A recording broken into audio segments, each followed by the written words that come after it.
So hello student, welcome to learn with Pankaj Chaupsal की नई video में। तो आज का यह वीडियो उन बच्चों के लिए इम्पोर्टेंट होने वाला है जो बच्चे 2025 में बोर्ड का एग्ज़ाम देंगे। ठीक है, आज की इस वीडियो में हम आपको 2025 के लिए बहुत ही मोस्ट इम्पॉर्टेंट पेपर सॉल्व कराने जा रहे हैं, जो है आपका हिंदी का। ठीक है, हिंदी का यह पेपर है जिसका कोड क्या है 801 OAA। ठीक है, 801 AA कोष्टक में। ठीक है, आपका यह पेपर कोड है।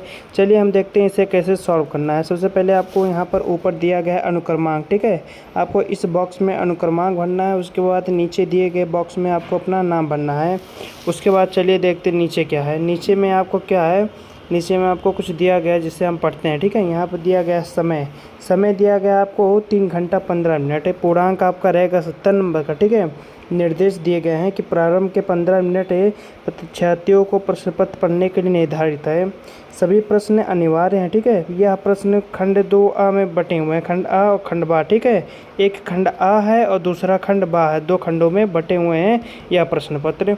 उसके बाद है आपका खंड आ में कुल 20 प्रश्न बहुविकल्पीय हैं जिनके सही OMR सीट उत्तर में भरें। ठीक है, तो आज की वीडियो में हम खंड आ को पूरी तरह से सॉल्व करेंगे। ठीक है, उसके आगे क्या है कि पत्रक पर नीले अथवा काले बॉल पॉइंट पेन से सही वाले विकल्प के गोले को पूर्ण करें। ठीक है, जो आपका सही रहेगा उसके गोले को आपको इसे पूरी तरीके से भरना है, आपको यही कहा जा रहा है। ठीक है, ठीक है, OMR शीट में आपको इरेज नहीं करना है, ना ही आपको व्हाइटनर का प्रयोग करना है। उसके बाद दिए गए हैं कि प्रश्न के अंक उसके सम्मुख निर्धारित हैं। ठीक है, खंड बा में कुल 50 अंक के वर्णनात्मक प्रश्न हैं।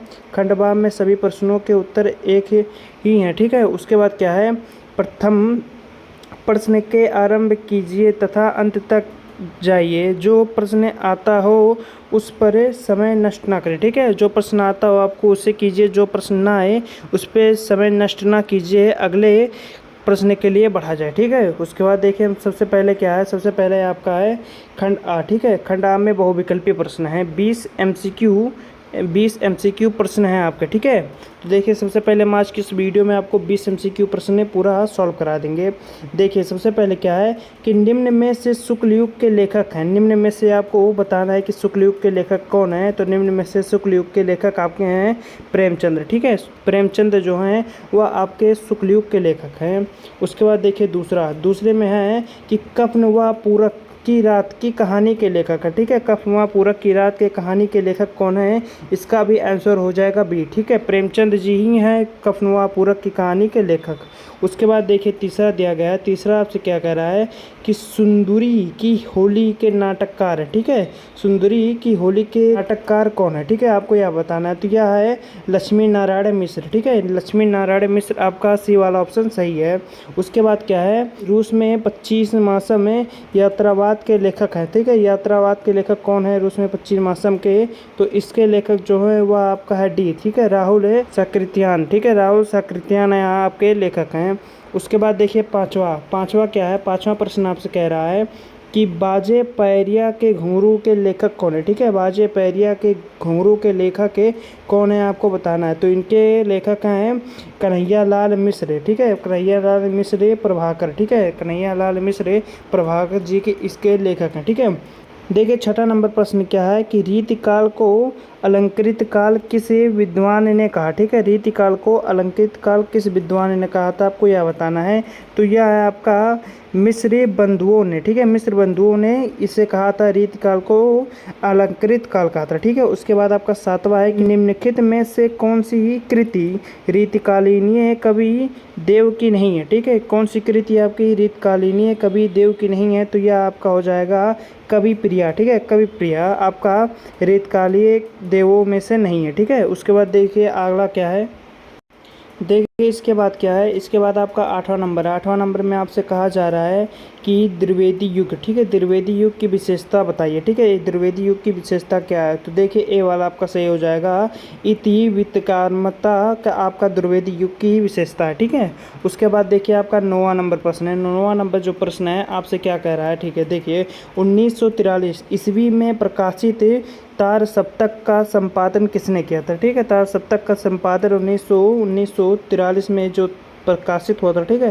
तासप्तक का उसका प्रकाशन किसने किया था, ठीक है, संपादक कौन है, तो आपको इसे बताना है। तो इनके संपादक जो है आपका बी नंबर सही हो जाएगा, ठीक है, सच्चिदानंद हीरानंद, ठीक है, सच्चिदानंद हीरानंद आपका बी नंबर सही हो जाएगा। उसके बाद देखिए 10वां नंबर प्रश्न क्या कह रहा है। देखिए 10वां नंबर प्रश्न आपसे कह रहा है कि राम की शक्ति पूजा, ठीक है, राम की शक्ति पूजा व माता किसकी रचना है। इसका ऑप्शन नंबर ए सही हो जाएगा, सूर्यकांत त्रिपाठी निराला, ठीक है, सूर्यकांत त्रिपाठी निराला की रचना। के बाद देखिए 11वां नंबर क्या है।